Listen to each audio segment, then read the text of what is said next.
CCMP एक्झामच्या दृष्टीने CNS मधील next important questions आहे opioid analgesics. Opioid analgesics related topic वर तुम्हाला लॉंग क्वेश्चन हे विचारला जाऊ शकतो. Classified opioid analgesics drugs, right down mechanism, uses, adverse effect of morphine, precaution and contraindication while using morphine. Short note point of view तुम्हाला uses of opioid analgesics विचारले जाऊ शकतात. 2 मार्कासाठी precaution and contraindication while using opioid analgesics किंवा why morphine is contraindicated in head injury patient, हाही question 2 मार्कला विचारला जाऊ शकते. आणि मॉर्फिन पॉइझनिंग किंवा मॉर्फिन डिपेंडन्स यावर तुम्हाला MCQ पॉइंट ऑफ व्ह्यू काही क्वेश्चन विचारले जाऊ शकतात. तर ओपाइड अनाल्जेसिक्स हे जे ड्रग्ज आहेत, हे ड्रग आपण पेनफुल कंडिशन मध्ये symptomatic improvement point of view use करतो. म्हणजे analgesics drugs are the drugs which we use to treat symptomatically painful conditions.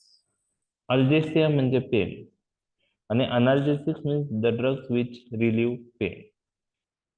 Please remember, all these analgesic drugs we use in the treatment, we use for symptomatic point of view.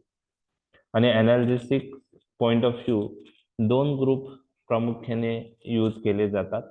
एक आहे non steroidal anti inflammatory drugs आणि दुसरा आहे ओपाइड अनाल्जेसिक. तर जे non steroid anti inflammatory drugs आहेत ते generally superficial पेनसाठी वापरले जातात आणि हे ओपाइड अनाल्जेसिक ड्रग जे आहे ते डीप विसरल पेनसाठी आपण वापरतो. तर non steroidal anti inflammatory drugs हा topic CCMP point of view आपल्या डिस्कशनला बाकी आहे. ऑटोकॉइड्स मध्ये तो येणार आहे.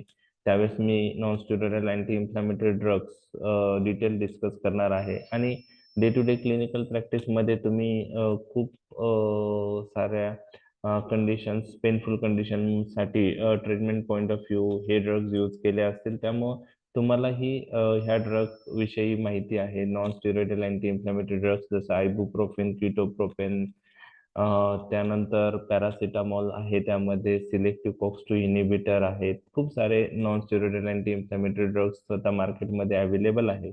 आणि ओपाइड अनाल्जेसिस मध्ये प्रामुख्याने जो मॉर्फिन हा आता कॉमनली यूज होत नाही ड्यू टू अब्यूज लायबिलिटी, तर ट्रॅमाडॉल नावाचा जो ड्रग आहे हा एक चांगल्या प्रकारे पेनफुल कंडिशनसाठी यूज होतो. तर exam point of view question एनसेट्स वर पण युनिव्हर्सिटीमध्ये आलेला आहे आणि ओपाइड अनालिसिस वरही काही क्वेश्चन्स येऊन गेले. त्यामुळे दोन्ही क्वेश्चन्स किंवा treatment of painful condition by analysis drug, तर दोन्ही ग्रुप जे आहे ते एक्झामसाठी फार महत्वाचे आहे. तर आजच्या लेक्चरमध्ये मी opioid analgesics exam point of view discuss करणार आहे. डिटेलमध्ये जे डिस्कशन झालेलं आहे आधीच्या बॅचसाठी ते मी तुम्हाला अपलोड करेलच, परंतु थोडक्यात तुम्हाला exam point of view next month मध्ये एक्झाम आहे तर त्या दृष्टीने तुम्हाला थोडक्यात ह्या ड्रग्स विषयी माहित असेल तर तुम्ही तो क्वेश्चन चांगल्या प्रकारे अटेम्प्ट करू शकतात. वेळ कमी असल्यामुळे शॉर्ट व्हिडिओ तुम्ही बघितले तर ते जास्त चांगलं राहील. डिटेलमध्ये डिस्कशन जे झालेलं आहे आधीच्या वेळेचं ते ते ते ते व्हिडिओही मी अपलोड करेल. ते तुम्हाला लिंक मी पाठवणारच आहे जे व्हॉट्सअप ग्रुपला कनेक्टेड आहे. तर initial introduction part exam point of view महत्वाचा नाही. Classification, mechanism of action, uses, adverse effect, pharmacological actions ह्या पॉइंटने आपण पाहणार आहोत. तर सुरुवातीचा जो पार्ट आहे तो इंट्रोडक्टरी पार्ट आहे. We know that algesia means pain. It is a ill defined unpleasant bodily sensation. This is usually caused by external or internal noxious stimulus, and pain is considered as a warning signal. Primarily, it is protective in nature, but sometimes it leads to discomfort, suffering. Sometimes it is unbearable. In unbearable, incapacitating, and this is the symptom which brings the patient to the physician. काही वेळेस pen बरोबर काही associated कॉम्पोनंट्सही present असतात. ऍप्रिहेन्शन म्हणजे अशी एक भीती असते की काहीतरी वाईट घडणार आहे, something bad will happen. Apprehension म्हणजे nausea, sweating, palpitation, rise or fall in BP, tachypnoea, respiratory rate वाढतो, अँड सिंकिंग सेन्सेशन. हे सर्व यातले जे असोसिएटेड कॉम्पोनंट आहेत त्यात काही ऑटोनॉमिक कॉम्पोनंट आहेत. तर काही पेनफुल कंडिशन मध्ये हे ऑटोनॉमिक कॉम्पोनंट ही प्रेझेंट असतात. अनाल्जेसिक्स म्हणजे काय? These are the drugs which relieve pain. How? either by acting in the CNS or on peripheral pain mechanism without significantly altering conscious. म्हणजे analgesic drug selectively pain relieve करतात, हे तुम्हाला लक्षात ठेवायचं, without altering consciousness. Okay, and they relieve pain as a symptom without affecting the cause. जो cause आहे तो treat वेगळ्या, त्यासाठी जी ट्रीटमेंट आहे ती त्या कंडिशन नुसार ठरवली जाते. तर हे सिम्टमॅटिक पॉइंट ऑफ व्ह्यू. तर जनरली अनाल्जेसिकचे दोन ग्रुप तुम्हाला ऍटलिस्ट माहित पाहिजे. तुम्हाला मी सांगितलेत, non steroidal anti inflammatory drug, त्यालाच आपण ऍस्पिरिन लाईक अनाल्जेसिक्स असं म्हणतो. ऍस्पिरिन प्रोटोटाइप आहे, त्याला आपण नॉन नार्कोटिक किंवा नॉन ओपाइड अनाल्जेसिक्स पण म्हणतो. आणि दुसरा जो आज आपण डिस्कस करणार आहोत त्याला आपण ओपाइड अनाल्जेसिक्स किंवा नार्कोटिक अनाल्जेसिक्स, आणि त्यात मॉर्फिन प्रोटोटाइप आहे म्हणून मॉर्फिन लाईक अनाल्जेसिक असंही म्हणतात. आणि या व्यतिरिक्त तिसरा जे ड्रग आहे ते काही कंडिशन्स मध्ये युज होतात, त्याला ऍड्ज्युएंट अनाल्जेसिक्स म्हणतात. जसं अँटी कन्व्हर्जन मधले गाबापेंटिन, प्रिगॅबेलिन हे न्यूरोपॅथिक पेन मध्ये यूज होतात. डायबेटिक न्यूरोपॅथीसाठी कार्बामाझेपाइन, ट्रायजेमिनल न्यूरॉलजियासाठी होतो. लॅमोट्रायझिन पण यूज होतो. अँटी डिप्रेशन मधलं अमिट्रिप्टिलिन हा आपण migraine point of view use करतो. तर काही ऍड्ज्युएंट अनाल्जेसिक्स पण आहेत. ओके, तर हे झाले ओव्हरऑल ब्रीफ 3 ग्रुप तुम्हाला मी सांगितलेले आहे. ऍटलिस्ट पहिले 2 तरी तुम्हाला माहित पाहिजे.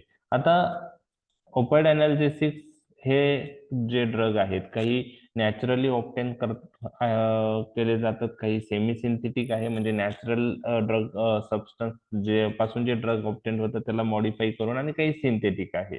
तर ओपियम नावाचं जे सीड आहे त्यापासून ते, सॉरी, ओपियम नावाचं जे हे आहे, पॅपाव्हरन सोमनिफेरन कॅप्सूल, त्यापासून ते ऑप्टेन केले जातात. तर हे एक डार्क ब्राऊन रेसिनस मटेरियल असतं ओपियम, आणि ते पॉपी कॅप्सूल, पॅपाव्हरन सोमनिफेरम कॅप्सूल पासून ते ऑप्टेन केलं जातं. त्यामध्ये ओपियम मध्ये व्हेरियस अल्कोलॉइड्स असतात. मॉर्फिन, कोडिन, थिबेन हे फिनान्थ्रेनिन डेरिव्हेटिव्ह आहेत, आणि पॅपाव्हेरिन, नॉस्कोपिन हे बेन्झो आयसोक्विनोलिन डेरिव्हेटिव्ह. आता एक्झाम पॉईंट ऑफ व्ह्यू हे पण पार्ट महत्वाचा नाही, क्लासिफिकेशन महत्वाचं आहे. तर काही नॅचरल कंपाऊंड मध्ये मॉर्फिन आहे, कोडिन आहे, त्याचं मॉडिफिकेशन करून सेमी सिंथेटिक डेरिव्हेटिव्ह ऑप्टेन झाले. त्यात डायसिटिल मॉर्फिन, त्याला खूप जास्त अब्यूज लायबिलिटी आहे, आणि खूप सारे जे ड्रग अब्युजर आहे ते हे डायसिटिल मॉर्फिन घेतात, त्याला हेरोईन असेही म्हणतात. त्यानंतर कोडिनचं सेमी सिंथेटिक फॉर्म फोल कोडिन आहे. मॉर्फिनचा अजून एक फॉर्म आहे इथिल मॉर्फिन सेमी सिंथेटिक मध्ये. तर morphine codeine natural, diacetyl morphine, pholcodine, आणि इथिल मॉर्फिन सेमी सिंथेटिक. आणि सिंथेटिक मध्ये तुम्हाला एक निमोनिक मी सांगतो, MD-FMT. MD-FMT forensic medicine and toxicology subject, तुम्हाला BHMS ला तो सब्जेक्ट असेल. तर MD-FMT मध्ये मिथॅडोन, डेक्स्ट्रोप्रोपोक्झिफेन, MD-FMT, फेंटॅनिल, ओके, मेपिरिडिन, त्यालाच पेथिडिन असंही म्हणतात, आणि टी म्हणजे ट्रॅमॅडॉल, टायपेंटेडॉल. तर MD-FMT वरून तुम्हाला काही ड्रग लक्षात ठेवता येईल. अजून रॅमिफेंटेनिल, सुफेंटॅनिल, अल्फेंटॅनिल हे ड्रगही ओपाइड ग्रुपचे आहेत. ओके, ते अॅनास्थेटिक पॉइंट ऑफ व्ह्यू यूज केले जातात.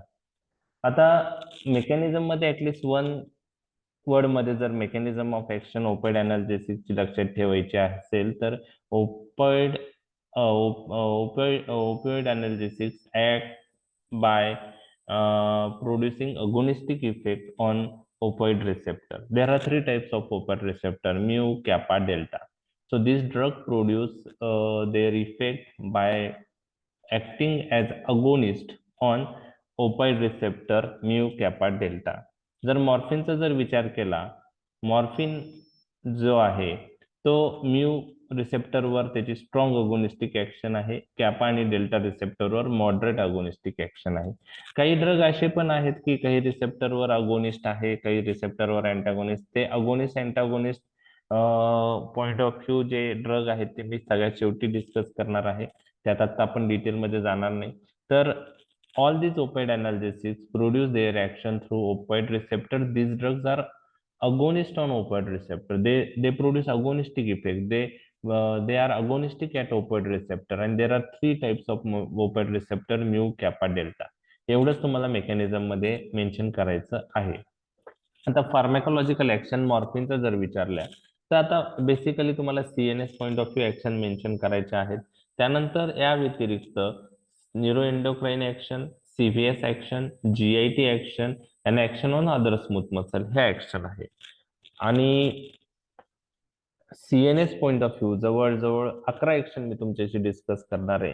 त्यात 7 ऍक्शन म्हणजे हा जो मॉर्फिन नावाचा ड्रग आहे तो साईट स्पेसिफिक सीएनएस मध्ये ऍक्शन करतो. काही साईटवर त्याला त्याची डिप्रेसंट ऍक्शन आहे, काही साईटवर स्टिम्युलंट ऍक्शन आहे.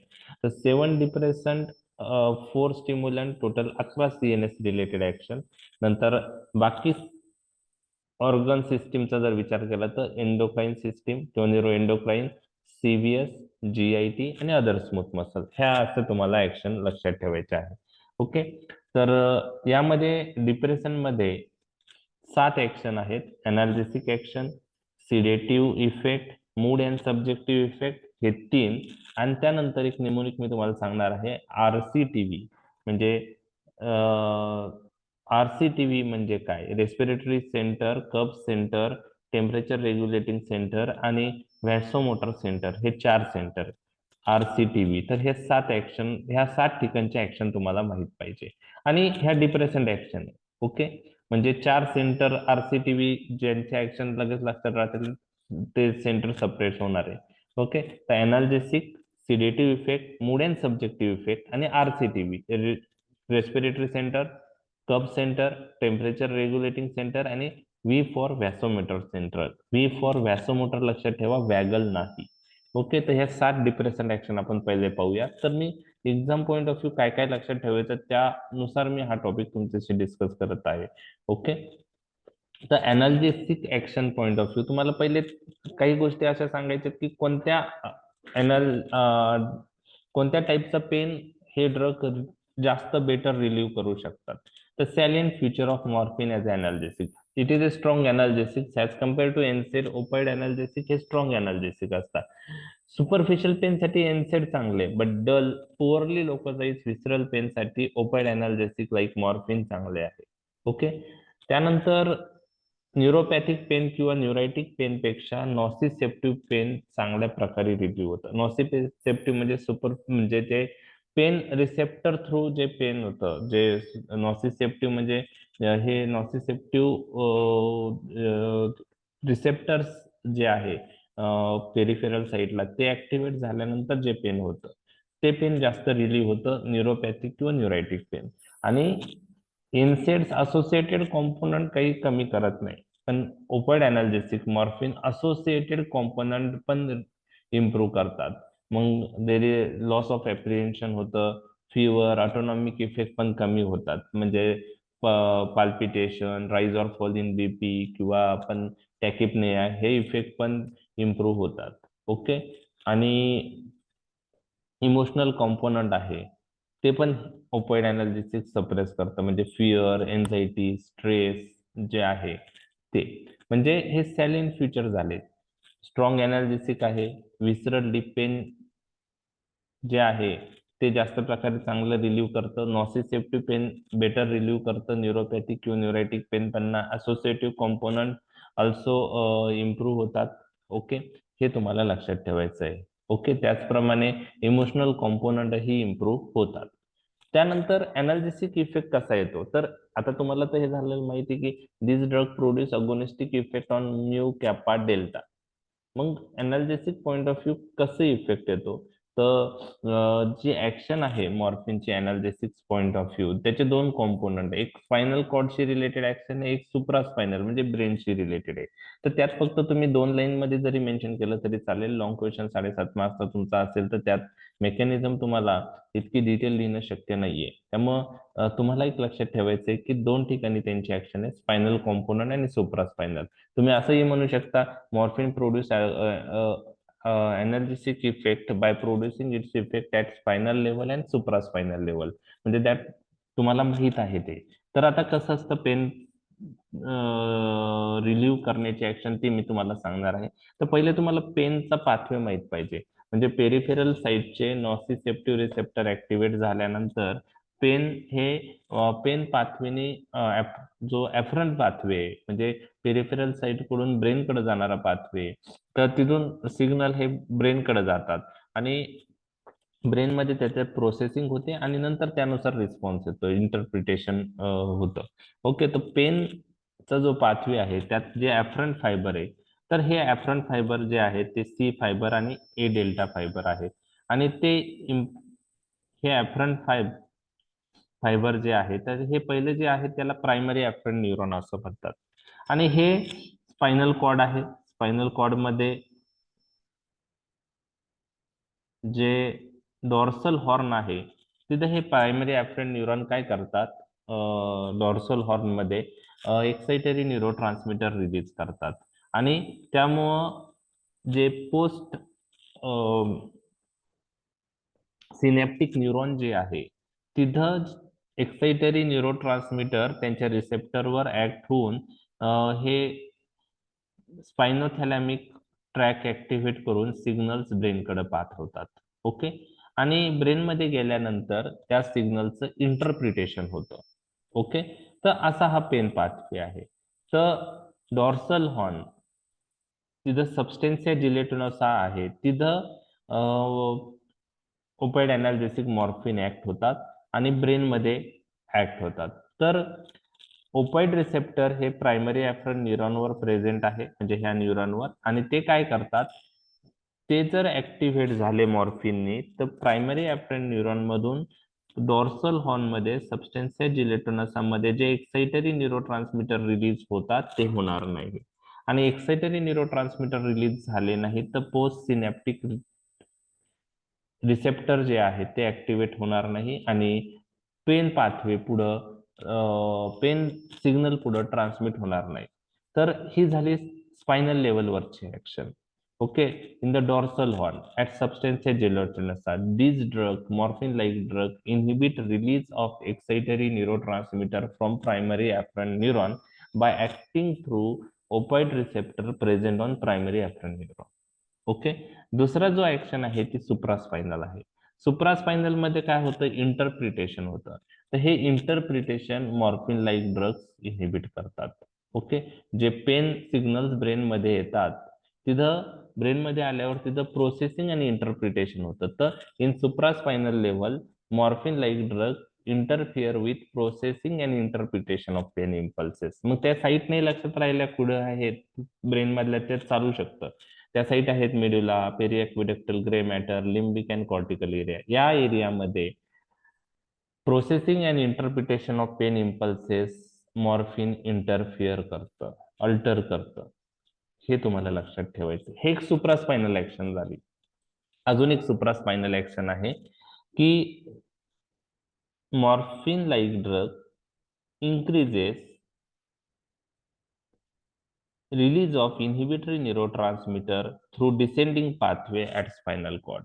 म्हणजे ब्रेन कडून जो descending pathway spinal cord dorsal horn कडे येत आहे त्या डिसेंडिंग पाथवे मधून इनहिबिटरी इम्पल्सेस इनहिबिटरी न्यूरोट्रान्समीटरचं release at dorsal horn at substantia gelatinosa, तिथं इनहिबिटरी न्यूरोट्रान्समीटरचं रिलीज हे ड्रग वाढवतात. त्याच्यामुळं सबस्टेन्सिया जिलेटिनोसा म्हणजे डॉर्सल हॉर्न च्या लेव्हलला पेन ट्रान्समिशन ब्लॉक होतं. तर ही अजून एक सुप्रास्पायनल ऍक्शन आहे. तर ह्या दोन सुप्रास्पायनल ऍक्शन आणि मेन स्पायनल ऍक्शन अशा प्रकारे हे अनाल्जेसिक इफेक्ट त्यांनी दिसून येतो. ओके. त्यानंतर दुसऱ्या जे ऍक्शन आहे सिडेशन, तर त्यांनी ड्राउझीनेस, मेंटल होतो, मेंटल डलनेस येतो, इनडिफरन्स टू द सराउंडिंग, आजूबाजूला काय चाललंय ते कळत नाही, ह्या गोष्टी दिसतात. हे 3 वर्ड लक्षात ठेवायच्या पेक्षा जास्त सिडेशन पॉइंट ऑफ व्ह्यू लक्षात ठेवायचं नाही. हायर डोस दिला तर स्लीप इंड्यूस होऊ शकते, कोमा होऊ शकतो. यांना अँटी कन्व्हर्जन प्रॉपर्टी नाहीये. म्हणजे जे बेन्झोडायझेपिन बार्बिचरला अँटी कन्व्हर्जन प्रॉपर्टी होती, मॉर्फिन लाईक ड्रगला जरी ते सिडेटिव्ह असले तर अँटी कन्व्हर्जन प्रॉपर्टी नाही, रॅदर फिट प्रेसिपिटेट होतात ह्या ड्रगनी, हे तुम्हाला लक्षात ठेवा. कारण ते जी थ्रेशोल्ड आहे कन्व्हर्जन साठीची ती डिक्रीज करतात. हे झालं सिडेटिव्ह. त्यानंतर तिसरा जो इफेक्ट आहे मूड अँड सब्जेक्टिव्ह इफेक्ट तिसरा, तर त्याला जे मॅनिफेस्टेशन आहे त्याला मूड अँड सब्जेक्टिव्ह इफेक्ट का नाव दिलंय, तर पहिले आपण मॅनिफेस्टेशन पाहूया की काय होऊ शकतं. ओव्हरऑल काल्मिंग इफेक्ट आहे, बरोबर आहे. There is loss of apprehension. Loss of apprehension म्हणजे जी फिलिंग होती समथिंग बॅड विल हॅपन ती लॉस होते. पण त्याचबरोबर morphine like drug responsible for feeling of detachment, lack of initiative, limbs feel heavy, body warm, mental clouding, inability to concentrate, हे manifestation दिसतात. तर नॉर्मल इंडिव्हिज्युअल मध्ये हे जे मॅनिफेस्टेशन आहे किंवा हे इफेक्ट आहे हे प्लेझरेबल इफेक्ट नाही दिसत आहे आपल्याला. पहा, नॉर्मल इंडिव्हिज्युअलला हे प्लेझरेबल इफेक्ट म्हणून म्हणजे ते फील होणार नाही. Feeling of detachment, lack of initiative, limbs feel heavy, body warm, mental clouding, inability to concentrate. परंतु जे पेशंट ऍडिक्टेड आहे मॉर्फिनला किंवा जे पेशंट पेन मध्ये आहेत तर त्या पेशंटला हेच इफेक्ट प्लेझरेबल वाटतात. म्हणजे त्यामुळे त्यांना नाव त्या इफेक्ट ह्या सगळ्या मॅनिफेस्टेंटला सब्जेक्टिव्ह इफेक्ट असं म्हटलंय. म्हणजे in the absence of pain or apprehension these are generally appreciated as unpleasant by normal people. Normal people मध्ये हे जे मॅनिफेस्टेशन आले तर सब्जेक्टिव्ह इफेक्ट आले तर अनप्लेझंट वाटतील. परंतु patient in pain, patient in anxiety आणि specially addicted patient same manifestation pursue as pleasurable floating sensation, म्हणून नाव दिले subjective effect. Okay, subjective effect.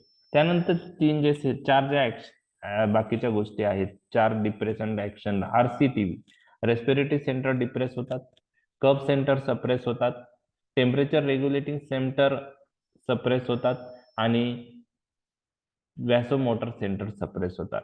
Respiratory centre suppress झाले, रेस्पिरेटरी डिप्रेशन होऊ शकतं, त्यामुळं रेस्पिरेटरी रेट कमी होईल, सायडल व्हॉल्यूम डिक्रीज होईल, हे तुम्हाला लक्षात ठेवायचं आहे. Okay.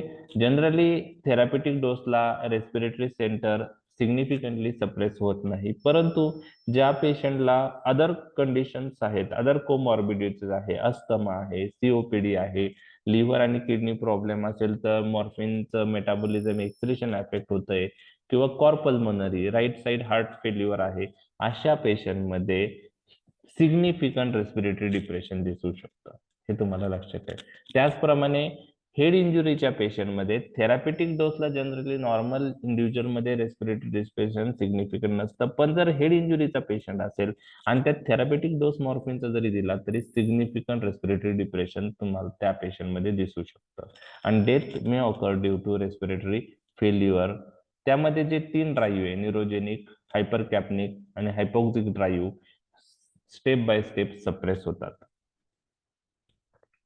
There is indifference to the breathing also. म्हणजे मॉर्फिन घेतल्याने इनडिफरन्स टू द ब्रीथिंग, म्हणजे ब्रीथ घ्यायचं जी प्रोसेस आहे ती पण पेशंट विसरू शकतो.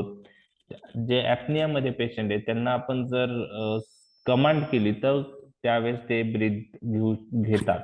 ओके, तर इनडिफरन्स टू द ब्रीदिंग आहे. तर हे रेस्पिरेटरी सेंटर सप्रेस होतात, रेस्पिरेटरी कम होतं, टायडल व्हॉल्यूम सप्रेस होतो, आणि जनरली कोमॉर्बिडिटीज असेल तर त्यावेळेस ही ऍक्शन सिग्निफिकंट दिसते, जसं asthma, COPD, liver kidney disease, कॉर्पल्मोनरी.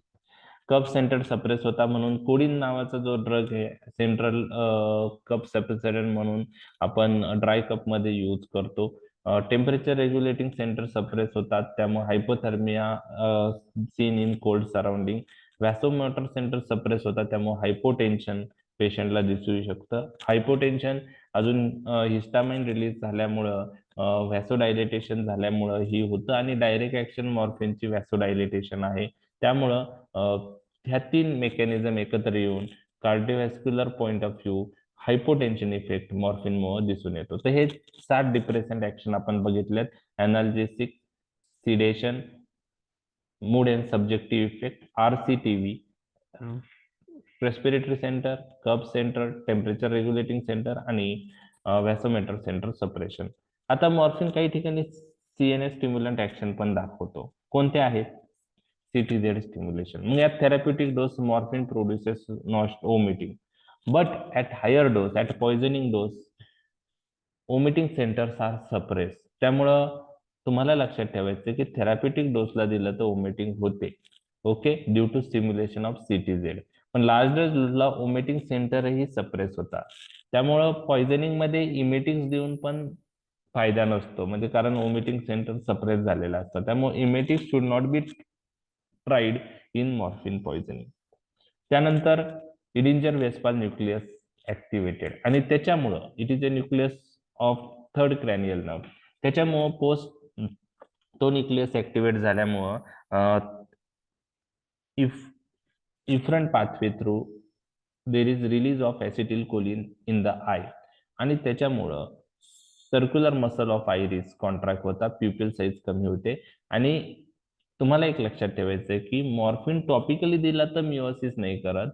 Morphine आपण बाय अदर वे दिला, ओके, तर पॅरेंटल रूटने द्या, ओरल द्या, त्यावेळेस इडिंजर वेस्पाल न्यूक्लियस CNS ऍक्शन येऊन स्टिम्युलेट होतो आणि त्याच्यामुळं मिओसिस होतं. तर ही सेंट्रल ऍक्शन आहे, हे तुम्हाला लक्षात ठेवायचं आहे, मिओसिस. आणि याला टोलरन्स डेव्हलप होत, म्हणजे याला जो आहे म्हणजे इडिंजर वेस्पाल न्यूक्लियस ही जी ऍक्शन याला टोलरन्स डेव्हलप होत नाही. म्हणजे मिओसिस हे ऍडिक्टेड पेशंट मध्येही तुम्हाला दिसेल, ओके. मॉर्फिन म्हणजे मॉर्फिनच्या काही ऍक्शन आहे ज्यांना टोलरन्स डेव्हलप होत नाही, त्यामध्ये मिओसिस आहे, ओके. टॉपिकल ऍप्लिकेशननी मिओसिस होणार नाही, हे तुम्हाला लक्षात ठेवायचं आहे. No tolerance develop to this action. तर मॉर्फिन प्रोड्युसेस मिओसिस. तर खूप सारे पॉइझनिंग मध्ये मिड्रेसिस होतं, पण फार कमी पॉइझनिंग असे त्यात मिओसिस होतं, त्यात ऑर्गॅनोफॉस्फरस पॉइझनिंग आणि दुसरी ही जी ओपाइड अनाल्जेसिक ड्रगची पॉइझनिंग. तर 2 O लक्षात ठेवा जे मिओसिस करता, ऑर्गॅनोफॉस्फरस पॉइझनिंग आणि ओपाइड अनाल्जेसिक मॉर्फिन, ओके. त्यानंतर व्हॅगल सेंटर स्टिम्युलेट होतं आणि व्हॅगल सेंटर स्टिम्युलेट झाल्यामुळं ब्रॅडिकार्डिया. तर मॉर्फिन प्रोड्युसेस ब्रॅडिकार्डिया, हे तुम्हाला लक्षात ठेवायचं आहे. त्याचप्रमाणे certain hippocampal area, cortical area ही मॉर्फिन स्टिम्युलेट करतो, त्यामुळे muscular rigidity, truncal rigidity, immobility ही काही पेशंट मध्ये मॅनिफेस्ट होते. अदर ऍक्शन्स, आता हे 4 स्टिम्युलंट ऍक्शन पाहिल्या: CTZ stimulation, Edinger Westphal nucleus stimulation, vagal centre stimulation आणि सर्टन कॉर्टिकल आणि हिपोकॅम्पल एरियाज. अदर ऍक्शन मध्ये सीझर थ्रेशोल्ड लोअर होते, हे तुम्हाला सांगितलंय. सीझर प्रेसिपिटेट होतात, ओके. काही पेशंट मध्ये सिडेशनच्या ऐवजी एक्साइटेशन येऊ शकतं. दुसरे आहे न्यूरो एंडोक्राइन ऍक्शन. आता आपल्याला माहिती आहे की hypothalamus controls pituitary hormone release. म्हणजे पिट्युटरी हार्मोन जे आहेत, एंटेरियर पिट्युटरी, पोस्टेरियर पिट्युटरी, त्यामधून जे हार्मोन्स रिलीज होतात त्यांचं कंट्रोल हे हायपोथॅलॅमस कडे असतं, बरोबर आहे. Hypothalamus responsible for stimulation of release of FSH, LH, ACTH, okay, आणि ग्रोथ हार्मोन प्रोलॅक्टिनचं तो कमी करतो. आता हे हायपोथॅलॅमस पिट्युटरी ग्लँडवर, अँटेरियर पिट्युटरी, पोस्टेरियर पिट्युटरीवर कंट्रोल ठेवतो. तर हे जे हायपोथॅलेमिक इन्फ्लुएन्स आहे पिट्युटरीवरचा, हे मॉर्फिन लाईक ड्रग रिड्यूस करतात आणि त्याच्यामुळं काय होतं, FSH, LH, ACTH ची लेवल कमी होते. आणि FSH, LH, ACTH ची लेवल कमी झाल्यामुळं सेक्स हार्मोन आणि कॉर्टिसॉलची लेवलही कमी होते. त्यामुळं खूप साऱ्या पेशंटला loss of libido, importance, menstrual इरेग्युलरिटी दिसून येते. आणि प्रोलॅक्टिन ग्रोथ हार्मोनची लेवल हे मॉर्फिन वाढवतं. म्हणजे FSH, LS, ACTH या हार्मोनचं सिक्रेशन कमी होतं, प्रोलॅक्टिन ग्रोथ हार्मोनची सिक्रेशन वाढतं आणि FSH, LH कमी झाल्यामुळं सेक्स हार्मोनची लेवल कमी होते, ACTH कमी झाल्यामुळं कॉर्टिसॉलची लेवल कमी होते, सेक्स हार्मोनची लेवल अफेक्ट झाल्यामुळं loss of libido, impotence, menstrual regularity, infertility morphine addicted पेशंटमध्ये दिसून येऊ शकते. तिसरं आहे CVS रिलेटेड ऍक्शन. तर CVS मध्ये blood vessel related vasodilatation effect आहे. तुम्हाला सांगितलं डायरेक्ट ऍक्शनमुळं, हिस्टॅमिन रिलीजमुळे आणि व्हॅसो मोटर सेंटर डिप्रेस झाल्यामुळं हायपोटेन्शन मॉर्फिनमुळे होऊ शकतं. त्याचप्रमाणे मॉर्फिन ब्लड पल्मनरी सर्क्युलेशन मधून सिस्टेमिक सर्क्युलेशन मध्ये शिफ्ट करतं. त्यामुळं जे लेफ्ट व्हेंट्रिक्युलर फेल्युअर पेशंट आहेत त्यामध्ये मॉर्फिन यूज करताना का यूज केला जातो त्याचं एक महत्वाचं कारण आहे की जे पल्मनरी कंजेशन आहे ते कमी होतं. म्हणजे हार्ट फेल्युअर पेशंट मध्ये सांगतोय मी, it shift the blood from pulmonary to systemic circulation, हे तुम्हाला लक्षात ठेवायचंय. पोस्चरल हायपोटेन्शन फेंटिंग होऊ शकतं व्हेनोडायलेटेशन मुळे. ब्रॅडिकार्डिया व्हॅगल स्टिम्युलेशन मुळे ब्रॅडिकार्डिया होतं, हे तुम्हाला लक्षात ठेवायचं. पण हायपोटेन्शन मुळे बॅरो रिसेप्टर ऍक्टिव्हेट होऊन रिफ्लेक्स टॅकिकार्डिया पण होऊ शकतं. तर bradycardia is due to direct action on vagal centre vagal stimulation मुळे ब्रॅडिकार्डिया होणार. पण हायपोटेन्शन मध्ये पेशंट गेला तर रिफ्लेक्स टॅकिकार्डिया होतं, हे आपल्याला माहिती आहे. ओके, त्यामुळे ब्रॅडिकार्डिया आणि रिफ्लेक्स टॅकिकार्डिया मध्ये कन्फ्युज झालं नाही पाहिजे. ओके, मॉर्फिनमुळे वर्क ऑफ द हार्ट कमी होतं. कारण व्हेनोडायलेटेशन व्हॅसोडायलेटेशन झालं तर पेरिफेरल रेजिस्टन्स कमी होणार आहे व्हॅसोडायलेटेशनमुळे, आणि पेरिफेरल रेजिस्टन्स कमी झाला की मग वर्क ऑफ द हार्ट कमी होतं. तर ती पण एक महत्वाची ऍक्शन आहे हार्ट फेल्युअर पेशंट मध्ये आपण मॉर्फिन यूज करताना. इंट्राक्रेनियल टेन्शन मॉर्फिनमुळे वाढतं, हे तुम्हाला लक्षात ठेवा. काय होतं की रेस्पिरेटरी सेंटर सप्रेस होता, CO2 रिटेन होतो, CO2 रिटेन झालं तर इंटरकॅनियल टेन्शन वाढतं. GIT रिलेटेड मॉर्फिनचे ऍक्शन कॉन्स्टिपेशन तुम्हाला लक्षात ठेवायचे. Morphine responsible for constipation and for that action also no tolerance develop. म्हणजे तुम्हाला कोणत्या ऍक्शन मॉर्फिनच्या आहेत ज्याला टॉलरन्स डेव्हलप होत नाही, तर त्यातल्या तुम्हाला त्या ऍक्शन्स माहित पाहिजे की कोणत्या ऍक्शनला टॉलरन्स डेव्हलप होत नाही. एक आपण व्यवस्थित पाहिली, दुसरी आपण आता पाहिलेली आहे कॉन्स्टिपेशन.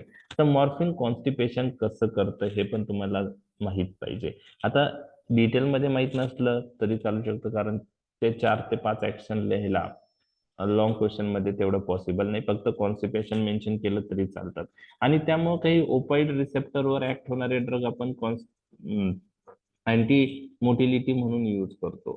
त्यामध्ये लोपरॅमाइड आहे, डायफिनोक्झायलेट आहे, कोडीन आहे. तर ते ड्रग आपण जे यूज करतो अँटी मोटिलिटी, म्हणजे ते इंटेस्टाइनल पेरिस्टाल्सिस कमी करतात, ते तुम्हाला लक्षात ठेवायचं आहे. Okay, constipation is a prominent feature of morphine action. Prominent feature of morphine action. तर ते डायरेक्टली इंटेस्टाईन वर ऍक्ट होतात. त्याचप्रमाणे CNS ऍक्शन आहे आणि त्याच्यामुळं प्रपोल्सिव्ह मुवमेंट कमी होते, हे तुम्हाला लक्षात ठेवायचं आहे. स्पाझम ऑफ पायलोरी, इलिओसिकल आणि अॅनल स्फिंक्टर होतं, ही दुसरी ऍक्शन. आणि तिसरी action, this drug decreases gastrointestinal secretion. Okay, त्यामुळं वॉटर आणि इलेक्ट्रोलाइट म्युकोजा मधून ल्युमेन मध्ये होत नाही. आणि त्याच वेळेस absorption of fluid from lumen into the intestinal mucosa increase. त्याच्यामुळं कॉन्स्टिपेशनचे चान्सेस वाढतात. आणि indifference to the defecation reflex, हे तुम्हाला लक्षात ठेवायचं आहे. तर याच्यामुळं कॉन्स्टिपेशन पेरिस्टाल्सिस कमी होते, स्पिंक्टर कॉन्स्ट्रिक्ट होतात,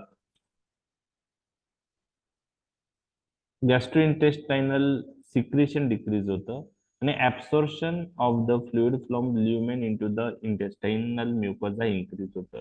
त्यामुळे ओव्हरऑल ल्युमेन मध्ये फ्लुइड कमी होतं आणि कॉन्स्टिपेशन होतं. आणि indifference to the defecation reflex, म्हणजे डिफिकेशन रिफ्लेक्स आला तरी पेशंटला तो लक्षात येत नाही, त्यामुळे पेशंट जात नाही, मग शेवटी कॉन्स्टिपेशन होतं. हे चारही ऍक्शन्स महत्वाचे आहेत. अदर स्मूथ मसल्स वर काय ऍक्शन्स आहे ते तुम्हाला आता शेवटची ऍक्शन लक्षात ठेवायची. आपण CNS ऍक्शन पाहिल्या, त्यानंतर न्यूरो एंडोक्राइन ऍक्शन पाहिल्या, CVS ऍक्शन पाहिली, त्यानंतर GIT ऍक्शन पाहिली, आणि आता स्मूथ मसलशी रिलेटेड काय ऍक्शन आहे ते तुम्हाला लक्षात ठेवायचं आहे. तर बिलियरी ट्रॅकवर तुम्हाला लक्षात ठेवायचं की जे स्पिंक्टर ऑफ बॉडी आहे, जिथं बाईल डक्ट ओपन होतं इंटेस्टाईन मध्ये, ते कॉन्स्ट्रिक्ट होतं आणि त्याच्यामुळे इंट्राबिलियरी प्रेशर वाढू शकतं, बिलियरी कोलिक होऊ शकतं, हे तुम्हाला लक्षात ठेवायचं आहे. तर morphine responsible for biliary colic हे तुम्हाला. युरिनरी ब्लॅडरवर काय ऍक्शन आहे की डेट्रोझल आणि कॉन्स्पिंक्टर दोघांचा टोन वाढतो. म्हणजे डेट्रोजल मसलचा टोन वाढल्यामुळे डेट्रोजल मसल कॉन्ट्रॅक्ट होतील, म्हणजे युरिन बाहेर पडण्यासाठी प्रयत्न होईल, परंतु त्याच वेळेस स्पिंक्टर कॉन्ट्रॅक्ट होतंय. म्हणजे पहा, युरिनरी अर्जन्सी होईल पण युरिन व्यवस्थित जाणार नाही बाहेर, कारण स्पिंक्टर कॉन्ट्रॅक्ट होतं, तर डिफिकल्टी इन मिक्च्युरेशन होतं. Urinary urgency and difficulty in मिक्च्युरेशन he urinary bladder, म्हणजे डेट्रोजल मसल पण कॉन्ट्रॅक्ट होतं आणि त्याचबरोबर स्पिंक्टर पण कॉन्ट्रॅक्ट होतं, ट्रायगोन आणि स्पिंक्टर. ओके. त्यानंतर युरेटर इनसिग्निफिकंट ऍक्शन आहे युटेरसवर, परंतु ओकेजनली मॉर्फिन किंवा पेथिडिननी लेबर प्रोलॉंग होऊ शकतं. ब्रॉन्काय, हिस्टामिन रिलीज झाल्यामुळे ब्रॉन्को कॉन्स्ट्रिक्शन होतं आणि त्यामुळं attack of bronchial asthma precipitate होऊ शकतं. म्हणून अस्थमाच्या पेशंटमध्ये मॉर्फिन देताना कॉशियसली यूज केलं पाहिजे. फार्मेकोकायनेटिक एक्झाम पॉईंट ऑफ व्ह्यू महत्वाचा नाही, त्यामुळे मी डिटेलमध्ये त्यात जात नाही. आता साईड इफेक्ट युजेस हा पार्ट आपला राहिलेला आहे. साईड इफेक्ट, फार्मेकोलॉजिकल ऍक्शन्स माहित असतील तर साईड इफेक्ट माहित असतील, ते तुम्हाला इझिली तुम्ही लक्षात ठेवू शकता. त्यामध्ये सिडेशन आहे, मेंटल कन्फ्युजन आहे, लिथार्जी आहे, इनएबिलिटी टू कॉन्सन्ट्रेट आहे, त्यानंतर ओमेटिंग होऊ शकते, कॉन्स्टिपेशन, रेस्पिरेटरी डिप्रेशन, मिओसिस झाल्यामुळे blurring of fusion, urinary retention, especially जे एल्डरली पीपल आहेत ज्यांच्यात प्रोस्टेट साईज वाढलेले असते त्या पेशंटमध्ये जास्त चान्सेस आहे. बीपी व्हॅसोडायलेटेशन फॉल होऊ शकतो, हे तुम्हाला लक्षात ठेवायचं आहे. त्यानंतर एलर्जिक मॅनिफेस्टेशन मध्ये rashes, urticaria, swelling of the lips आणि रिअरली अॅनाफायलेक्टिक रिएक्शन येऊ शकते. न्यू बॉर्न मध्ये, म्हणजे मदरला जर तुम्ही मॉर्फिन दिलेलं असेल ड्युरिंग लेबर, तर न्यू बॉर्न मध्ये ऍपनिया होऊ शकतं. तर त्यावेळेस तुम्हाला ते जर ऍपनिया झाला तर तो ट्रीट करण्यासाठी मॉर्फिनचा अँटीडोट आहे नॅलोक्झन, ते देणं गरजेचं आहे. तर the naloxone is use in apnoea of the new born, आणि naloxone also the consider as drug of choice in morphine poisoning. It is the antidote of morphine, it is antagonist at mu kappa delta receptor. आणि umbilical cord मधून 10 मायक्रोग्राम पर KG नॅलोक्झन आपल्याला जर newborn मध्ये ऍपनिया असेल आणि तो apnoea due to use of morphine during labour असेल तर त्यावेळेस नॅलोक्झन द्यावा लागतो. चौथा आहे acute morphine poisoning adverse effect मध्ये. आणि अॅक्यूट मॉर्फिन पॉइझनिंग जे आहे त्यात पण डिटेलमध्ये तुम्हाला काही गरज नाही लक्षात ठेवायची, फक्त ट्रीटमेंट काय आहे. तर त्याला रेस्पिरेटरी सपोर्टची गरज असेल, त्याला मेंटेनन्स ऑफ ब्लड प्रेशरची गरज असेल, इव्हन IV अब्युजर मुळे, म्हणजे IV मॉर्फिन घेतल्यामुळे पॉइझनिंग झालेली असेल तरीही तुम्हाला त्या पेशंटला गॅस्ट्रिक लवाज देणं गरजेचं आहे. आणि ते तुम्ही gastric lavage done with KMnO4 potassium permanganate. कारण काय आहे, जरी मॉर्फिन IV दिला तर काही अमाऊंट ही स्टमक मध्ये सिक्रेट होते सिस्टेमिक सर्क्युलेशन मधून, आणि स्टमक मधून ते इंटेस्टाईन मध्ये येतं. बेसिक ड्रग तो मॉर्फिन जो आहे तो मग इंटेस्टाईन मधून तो परत तो ऍब्सॉर्ब होऊ शकतो. म्हणून जरी IV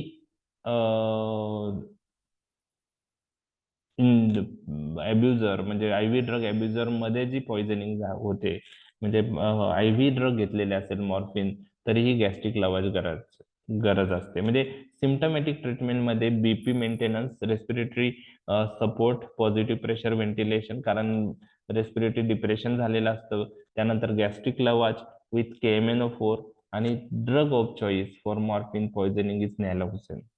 0.4 to 0.8 mg IV repeated every 2 to 3 minutes till respiration picks up, and then repeat 1 to 4 hourly according to the need. 0.4 to 0.8 mg IV every 2 to 3 minutes till respiration picks up. Repeat करा 2 ते 3 मिनिटांनी 0.4 ते 0.8 mg/IV. आणि एकदा respiration व्यवस्थित झालं तर 1 ते 4 तासांनी तुम्ही रिपीट करू शकता अकॉर्डिंग टू द नीड.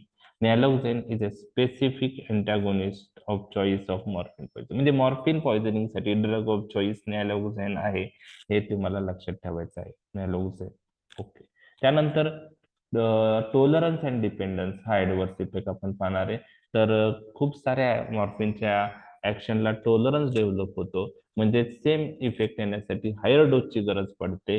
फक्त काही ऍक्शन जे आहेत ज्याला टोलरन्स डेव्हलप होत नाही, त्या आहेत कोणत्या आहेत त्या तुम्हाला लक्षात ठेवायच्या आहेत.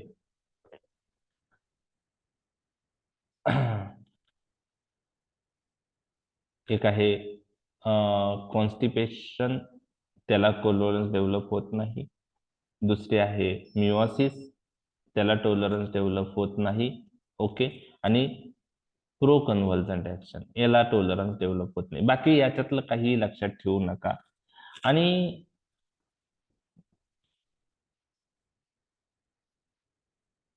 मॉर्फिनमुळे डिपेंडन्सही डेव्हलप होतो. आणि डिपेंडन्स डेव्हलप झाल्यामुळं जर मॉर्फिन ऍडिक्टेड पेशंटनी सडन मॉर्फिन स्टॉप केलं, घेतलं नाही किंवा त्याला मॉर्फिन भेटलं नाही, तर ते विड्रॉवल मध्ये जातो. आणि त्यासाठी काय करायला पाहिजे, तर त्यामध्ये नॅलोक्झेन नाही द्यायचे, हे लक्षात द्या. तिथं अजून वाढेल सिमटम्स. विड्रॉवल मध्ये morphine dependence point of view तुम्हाला मिथॅडोन नावाचा ड्रग द्यावा लागतो. Methadone. So methadone is useful in morphine dependence, हे तुम्हाला लक्षात ठेवायचं आहे. Okay. Methadone. Okay. So morphine poisoning naloxone, आणि मॉर्फिन डिपेंडन्सला methadone. Okay. Okay. Okay. Methadone आपण देतो. आता त्यात डिटेल जायचं नाहीये. Exam point of view, long question point of view तेवढं जरी तुम्हाला माहित असेल. एमसीक्यू येतात 2. मॉर्फिन पॉइझनिंग मध्ये काय देणार, नॅलोक्झेन, आणि मॉर्फिन डिपेंडन्स असेल तर मिथॅडोन. आता प्रिकॉशन्स अँड कॉन्ट्रा इंडिकेशन्स आपण पाहणार आहोत मॉर्फिनशी रिलेटेड. तर पहिलं आहे की जे एक्स्ट्रीम एज जे आहेत, इन्फंट आणि एल्डरली, त्यांच्यामध्ये रेस्पिरेटरी डिप्रेशनचे चान्सेस जास्त असतात, त्यामुळे तो कॉशियसली यूज करायचं. काही पेशंट जे रेस्पिरेटरी रिलेटेड प्रॉब्लेम असतात, त्यातही आपण कॉशियसली यूज केला पाहिजे. कारण रेस्पिरेटरी डिप्रेशन सिग्निफिकंट त्या पेशंटमध्ये होतं. म्हणजे इम्फायझिमा, पल्मनरी फायब्रोसिस, कॉर्परमिजीच्या पेशंटमध्ये चान्सेस जास्त असतात रेस्पिरेटरी डिप्रेशनचे, हे तुम्हाला लक्षात ठेवायचं आहे. त्यानंतर ब्रॉन्कियल अस्थमा प्रेसिपिटेट होऊ शकतो, कारण मॉर्फिन हिस्टामाइन रिलीज करतं. हिस्टामाइनमुळे ब्रॉन्को कॉन्स्ट्रिक्शन होतं, त्यातही प्रिकॉशन घेतली पाहिजे. हेड इंजुरीच्या पेशंटमध्ये मॉर्फिन कॉन्ट्रा इंडिकेटेड आहे. हा क्वेश्चन तुम्हाला 2 मार्कला येऊ शकतो की हेड इंजुरीच्या पेशंटमध्ये मॉर्फिन कॉन्ट्रा इंडिकेटेड का असतो. त्याचं रिझन आहे की हेड इंजुरीच्या पेशंटमध्ये इंट्राक्रॅनियल टेन्शन आधीच जास्त असतं, आणि मॉर्फिन रेस्पिरेटरी डिप्रेशन करतो, त्यामुळे CO2 रिटेन होतं. CO2 रिटेन झाल्यामुळे इंट्राक्रॅनियल टेन्शन वाढतं, हे मी तुम्हाला सांगितलंय, आणि ते ऍडॉप होतं. म्हणजे so by retaining CO2, morphine increases intracranial tension which will add to that caused by head injury itself. Normally morphine respiratory depression therapeutic डोसला सिग्निफिकंटली करत नाही, परंतु थेरापेटिक डोसला मॉर्फिन जर हेड इंजुरीच्या पेशंटमध्ये दिलं तर सिग्निफिकंट रेस्पिरेटरी डिप्रेशन दिसतं. Even therapeutic doses can cause mark respiratory depression. आणि तिसरं, हेड इंजुरीच्या पेशंटची इम्प्रुव्हमेंटसाठी जे आपण ग्लासगो कोमा स्केल पाहतो, त्यामध्ये पेशंटचं मेंटल स्टॅटस किंवा प्युपिल साईज, पेशंटला वॉमिटिंग होते का नाही, ह्या गोष्टी आपण पाहतो. मग आता मॉर्फिन जर आपण यूज केलं तर मॉर्फिन वॉमिटिंग करतं, मिओसिस करतं, मेंटल जे मेंटल स्टॅटस अल्टर करतं, आणि त्यामुळं जे हेड इंजुरीच्या पेशंटमध्ये इम्प्रुव्हमेंट होत आहे की नाही, त्यासाठी जे ऍसेस करण्याची प्रोसेस आहे, त्या प्रोसेस आपण चांगल्या प्रकारे करू शकत नाही. So vomiting, miosis, alter mentation produce by morphine interfere with assessment of progress in head injury. That's why morphine is contraindicated in head injury patient. हे 3 कारण तुमचे 2 मार्कच्या क्वेश्चन मध्ये आले पाहिजे. ओके. नंतर हायपोटेन्सिव्ह स्टेट किंवा हायपोव्हॉल्युमिया असेल तर बीपी फॉल होऊ शकतो मॉर्फिनने, कॉशियसली यूज करणं गरजेचं आहे. Morphine as a pain killer abdominal pain असेल तर ते डायग्नोज झाल्याशिवाय यूज करायचं नाही. अनडायग्नोज ऍब्डोमिनल पेन मध्ये मॉर्फिन आपण यूज नाही केलं, कारण मॉर्फिन काही ऍब्डोमिनल कंडिशन जे आहे ऍब्डोमिनल पेनच्या कंडिशन ते ऍग्रिवेट करतं, जसं डायव्हर्टिक्युलायटिस आहे, बिलिरी कोलिक आहे, पॅन्क्रियाटायटिस आहे. ओके. इन्फ्लेम अपेंडिक्स रप्चर होऊ शकतं, तर पहिले डायग्नोसिस झालं पाहिजे आणि मग त्यानुसार आपण मॉर्फिन यूज करायचा का नाही त्याचा निर्णय घेतला पाहिजे. एल्डरली मेलमध्ये युरिनरी रिटेन्शनचे चान्सेस जास्त आहे. त्याचप्रमाणे ज्या पेशंटला हायपोथायरॉइडिझम आहे, लिव्हर प्रॉब्लेम आहे, किडनी डिसीज आहे, त्यामध्ये मॉर्फिन जास्तची ऍक्शन जास्त येऊ शकते, कारण हायपोथायरॉइडिझम मध्ये मेटाबॉलिझम ऍफेक्ट होईल, लिव्हर किडनी डिसीजच्या पेशंट मध्ये मेटाबॉलिझम एक्सक्रिशन ऍफेक्ट होईल, मॉर्फिनची ऍक्शन जास्त येऊ शकते. त्याचप्रमाणे जे अनस्टेबल पर्सनॅलिटीचे पेशंट आहे त्यात मॉर्फिन आपण अवॉइड केलं पाहिजे, कारण अब्यूज लायबिलिटीचे चान्सेस आहेत. तर हे झाले प्रिकॉशन अँड कॉन्ट्राइंडिकेशन मॉर्फिनशी रिलेटेड. ओके. आता हे ड्रग्स तर मी तुम्हाला ऑलरेडी सांगितलेले आहे. आता याच्या व्यतिरिक्त तुम्हाला युजेस लॉंग क्वेश्चनचा पार्ट आहे. हे इंडिव्हिज्युअल ड्रग तुम्हाला कोणी विचारणार नाही. कोडिन हे आपण dry cup point of view use करतो. ऍज अ अनालिसिस जास्त यूज नाही होत. Dry cup point of view ते ट्रीट करायला अँटीटेसिव्ह म्हणून यूज होतो आणि अँटी मोटिलिटी ड्रग म्हणून आपण यूज करू शकतो, पण कोडिनपेक्षा डायफिनोक्झाइलेट किंवा लोपरॅमाइड हे ड्रग जास्त यूज होतात. ओके. त्यानंतर जे हिरोईन आहे डायसिटिल मॉर्फिन हे ऍडिक्शन पॉइंट ऑफ व्ह्यू जास्त यूज केलं जातं. ड्रग अब्युजर हे यूज करतात. ते 3 टाइम्स मोर पोटेंट आहे मॉर्फिन पेक्षा, मोर लिपिड सोल्युबल आहे, त्यामुळे सीएनएस ऍक्शन त्यांचे जास्त येणार हेरोईनच्या. ओके. ठीक आहे. आता त्यानंतरचा जो पार्ट आहे जो एक्झाम पॉइंट ऑफ व्ह्यू महत्वाचा आहे, CCMP exam point of view, ते मी तुम्हाला सांगत आहे की युजेस. ओके. युजेस काय आहेत ह्या यांचे ओपाइड अनाल्जेसिकचे. तर फेंटॅनिल नावाचा ड्रग तुम्हाला लक्षात ठेवायचा आहे की तो आपण कॅन्सर रिलेटेड पेन असेल, टर्मिनल इलनेस पेन असेल तर ट्रान्सडर्मल पॅचेस ह्या फेंटॅनिलचे अवेलेबल आहे. तसंच pre anaesthetic medication point of view ते यूज केला जातो. रॅमिफेंटेली पण मध्ये जास्त यूज होतो. मिथॅडोन मॉर्फिन डिपेंडन्ससाठी मिथॅडोन वापरतात, हे तुम्हाला माहित आहे. ओके. बाकी इंडिव्हिज्युअल ड्रग विषयी तुम्हाला कोणी विचारणार नाही. आणि among ओपाइड अनाल्जेसिक्स deep visceral pen point of view ट्रायमॅडॉल खूप पॉप्युलर आहे, सर्वांना माहित आहे. 50 to 100 mg ओरल इंट्रामस्क्युलर किंवा slow I V infusion point of view tramadol use आपण त्या पॉइंट ऑफ व्ह्यू ते पेन रिलीव्ह करण्यासाठी, क्रोनिक डीप विसरल पेन असेल त्यासाठी ट्रायमॅडॉल आपण यूज करतो. आता युजेस काय ओपाइड अनाल्जेसिकचं, तर एक अनाल्जेसिक पॉइंट ऑफ व्ह्यू यूज करतो, ते तर तुम्हाला लिहिता येईल. अनाल्जेसिक पॉइंट ऑफ व्ह्यू मग त्यात तुम्ही मेन्शन करा की कोणत्या टाईपच्या पेनसाठी.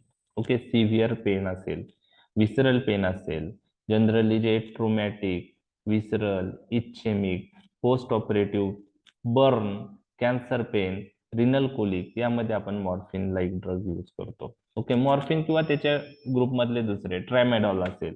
Okay.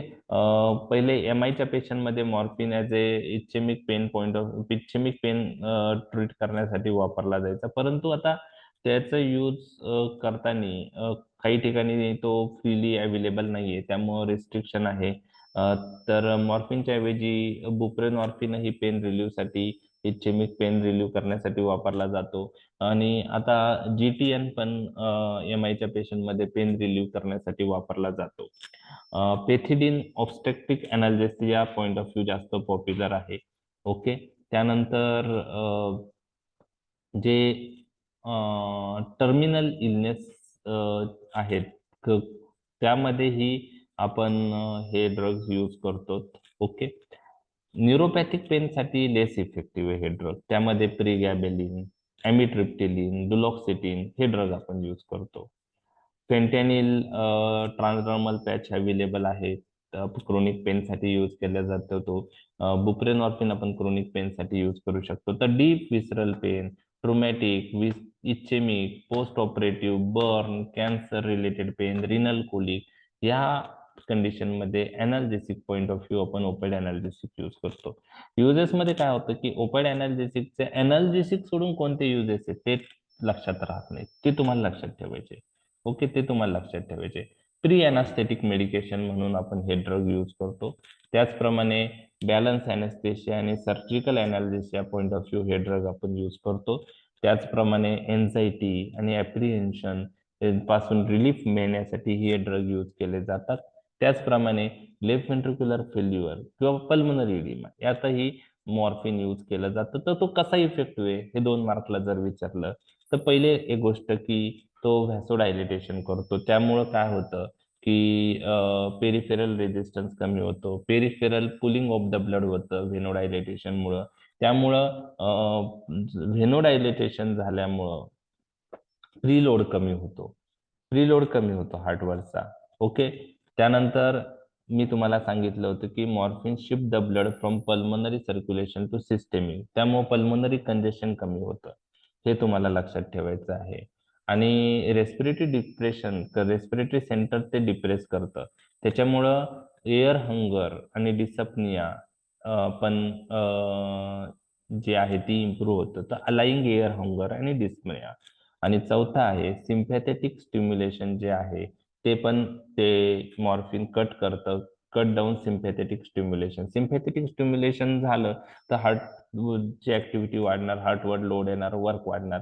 So cutting down sympathetic stimulation by calming the patient, thereby work of the heart is reduce. म्हणजे प्रीलोड कमी होतं, पल्मनरी सर्क्युलेशन मधून ब्लड सिस्टेमिक सर्क्युलेशन मध्ये जातं, एअर हंगर आणि डिस्पप्निया अलाइंग इफेक्ट आहे. त्यानंतर सिम्पॅथेटिक स्टिम्युलेशन कट डाऊन होतं बाय काल्मिंग द पेशंट, आणि त्याच्यामुळे तो लेफ्ट व्हेंट्रिक्युलर फेल्युअर किंवा पल्मनरी इडिमा मध्ये यूज केला जातो. तर व्हॅनोडायलेटेशनमुळे प्रीलोड कमी होतो, त्यामुळे कार्डियक वर्क कमी होतं, ब्लड पल्मनरी सर्क्युलेशन पासून सिस्टेमिक सर्क्युलेशन मध्ये शिफ्ट होतं, त्यामुळे पल्मनरी इडिमा रिलीफ मिळतं.